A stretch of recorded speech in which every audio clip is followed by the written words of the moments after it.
to us today. Welcome to the show. Thank you for having me, Anthony. So, when you got started in being a personal finance expert, where did that background begin? Well, number one, living on my own since I was 16 and starting to work in a bank when I turned 18. So for 25 years, I worked day in and day out with mass America's personal financial habits. And I got to see how the rich got richer and the poor got poorer.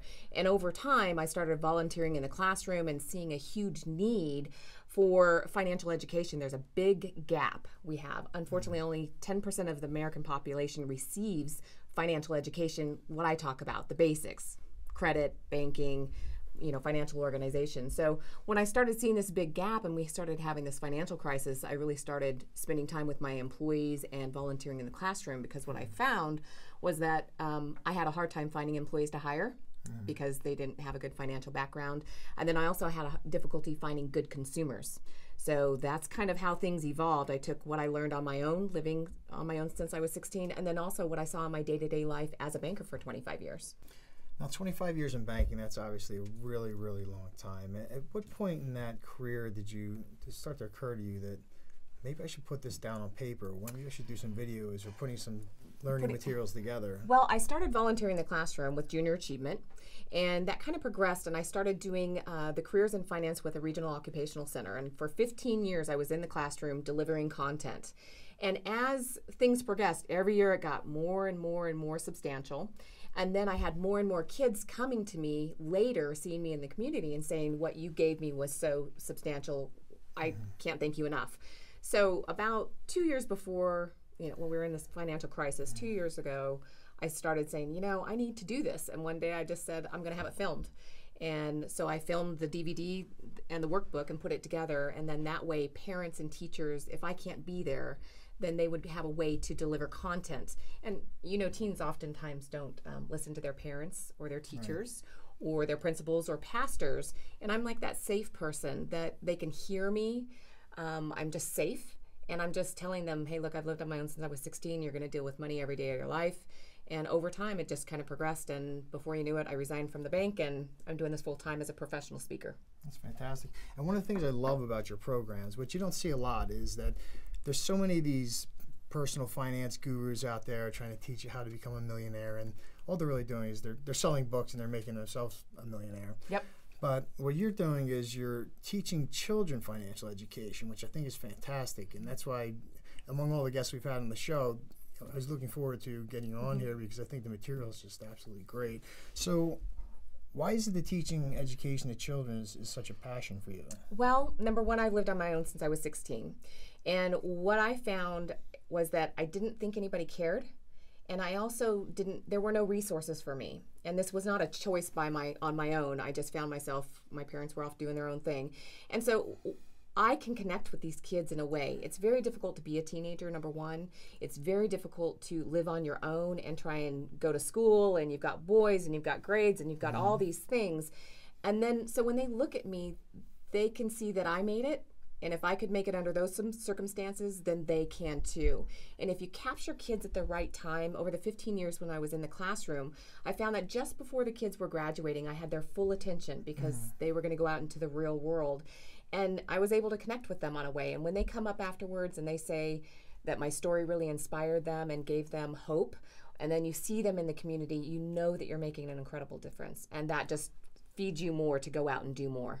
So, which leads me to my next question, which is, I have a 5-year-old boy, and he's just starting to get some of the correlations about money. I mean, the very basics. He's just starting to understand that use money to buy, well, for him, toys and DVDs and Diego. Games. Right. But he gets the idea that you need money to buy things. And he's also starting to get the correlation between, why does Daddy go to work? Well, Daddy goes to work to get the money to buy the toys and games. So at what age do you think you should start them? Well, I love what you just said, is that, Anthony, you're giving your son money, or he understands that there's some correlation, because I'm a parent as well. My daughter's 21, and I started very early on, about 15. I lost my mother, and all of a sudden I realized that if something ever happened to me, was my daughter going to be able to survive? Okay, so I started aggressively with plan. And what I hear from you is that your son is 5 and you're already addressing this issue. I believe 5 is a great time. Even if you're not using currency, you can still teach your kids the value of money. if you don't want to use money, then you can use those little tickets that you'd get at a fair, the coupon, and you can allocate some of those for them to be able to watch TV, to play video games, to do something so that they understand that they're exchanging something. When they're young like that, you can say give them $1 a week, but give them small denominations, dimes, nickels, quarters.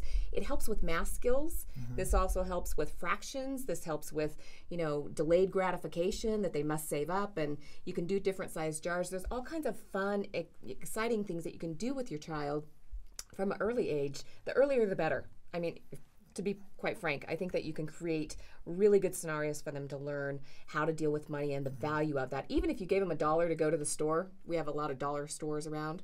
If you gave them $1 to go into the store, let them pick something. When they get up to the cash register and there's tax, you let the clerk speak directly to the child instead of butting in and let them realize they don't have enough money. Then you're enlisting other people to teach your child, and it's a much more memorable experience for them. And that's what I like to do, is have fun, educational times to build relationships with your children and really help them, because the unfortunate thing is they're going to deal with money every day of their life. And when your son was born, he could just lie there, right? Then he could roll over, then he could sit up, and then he could pull himself up and then walk and run. And that's what happens with money. We must create many, many opportunities for them to really experience money and have to save it and have to spend it.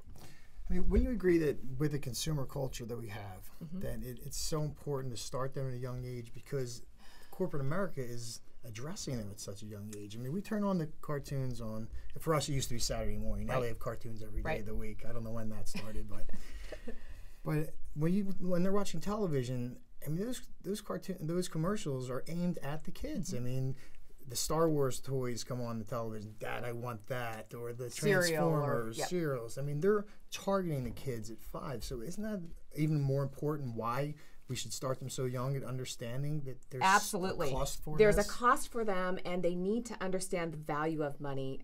Just like as we get older, oftentimes we forget that in order to buy that cup of coffee for $5 with a muffin, we may have to work a half an hour net pay to get that. Kids need to understand how many hours they would need to work in the real world in order to get something. Because with ATM machines, with credit cards, money looks like it drops out of the sky. And so we have to really give our kids, they need to understand the money piece itself as cash before you transition into anything else. And that's why I think allowance is very powerful, and really giving your kids control, because kids don't have control of much, right?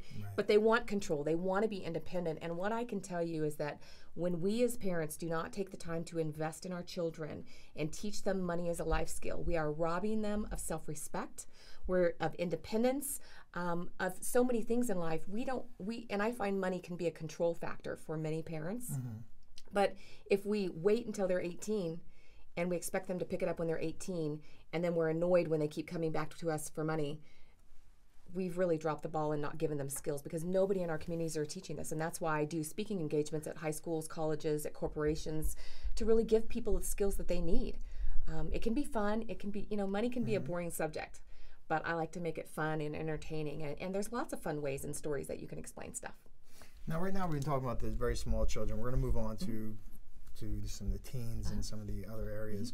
But if you had to pick a single first lesson, like if you're talking about you want to get your children started young, if you had to pick one first lesson to start with, what would be a great tip for the viewers? It would be specifically give your kids lots of experiences with money. So allowance, just what we're talking about. I think that any allowance or coupons or any type of commodity that you can trade, it could be bottle tops, whatever you have in your home that you can start bartering and then maybe graduate to money. But I think the number one thing we have to do is teach our kids how to budget money or have a spending plan, and create circumstances for them to either have to save or spend. Delayed gratification is good. We're in such immediate culture. The microwave's not even fast enough.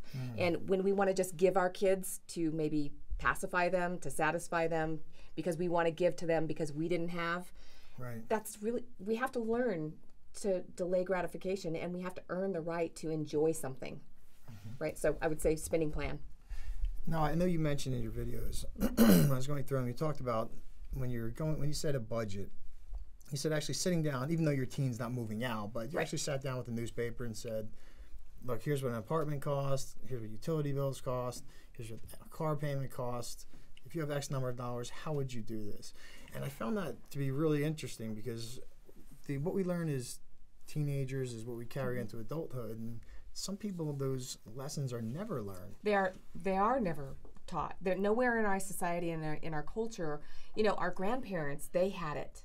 And somehow through the years we've lost it, and it's not become, there are very few programs out there that teach this. And I think for early teenagers, you know, they get that cocky attitude and they get a little aggressive, especially during spring break or summer break or the holiday season. They need something to do, and I think that's a great time to sit down with them and say, go through the newspaper and tell me how much an apartment is. Tell me how much groceries would cost, or maybe even have them go to the store and cook one meal so they at least get a grasp of how much things really do cost. It's imperative that they get this. Yeah, absolutely. I mean, obviously as a bankruptcy attorney, I go through budgets. I mean, I've gone through tens of thousands of budgets with individuals, and one thing that's always amazed me is that people don't realize how much money they spend. I mean, they get the big items. You know, if you ask them, well, what does your budget consist of? Well, I have a house payment, it's $1,500. I have a car payment, it's $400. I pay $300 for my electric bill. Right. But that's not really the devil's in the details. I mean, it's the Starbucks that they spend $4 on every morning. It's the amount they spend when they fill up their gas tank. It's what they spend at fast food at lunch.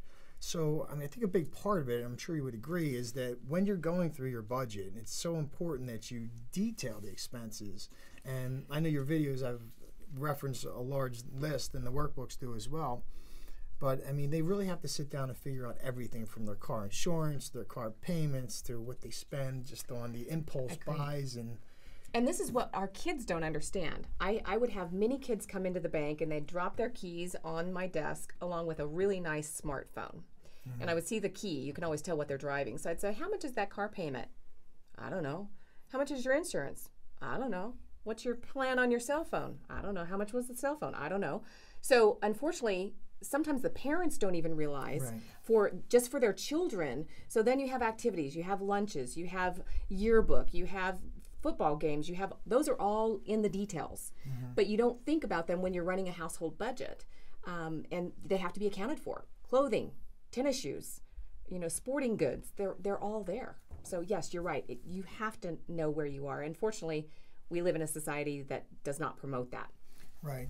And when we talk about credit card debt and people buying, and you were mentioning how there's delayed gratification, well, I think the credit card industry has pretty much eliminated delayed gratification. They have allowed people to live several tiers for a while above where they really should be. And one thing I've found is that many people they'll keep playing the shell game where they'll run up a credit card and they'll get another bigger credit card and they'll balance transfer and they'll run that up. And pretty soon, the amount they're paying in interest exceeds what they could possibly pay. Where at that point, it actually becomes mathematically impossible to get out of debt. Yep. And what I would love to see people do is, you know, they could have come into my office, and if they needed to resolve their financial problems a year before, but because they haven't sat down and done the budget, they haven't sat down and figured out, well, just on my basic expenses, I'm $200 short. How am I ever going to pay off the credit card debts? I can't even begin to pay the interest, yet the principal and interest. And this is why I did a DVD, because I realize as a banker dealing with mass America, very few people will pick up a book or pick up the phone to come into your office to address these issues. So in my DVD, I simply go through and ask people to jot down the numbers, because it's daunting to look at this form, to have to fill it out. You just go, not right now. Right. So it is important to just have a casual number in your head. And then once you get that number, then you can start doing the math and realizing that you might be $200. I have had clients that are literally $2,000 a month in the hole, and every month they're charging $2,000 more, and they didn't even know it because they've never sat down. They don't want to. It's heavy. It's, you know, I'd rather go self-medicate with some retail therapy, or let's go to dinner or something. It's a little easier to do. But specifically, that's why I did DVDs, because people don't want to sit down and I made these so people could watch them doing laundry, cooking dinner, you know, whatever. So it's not quite so icky.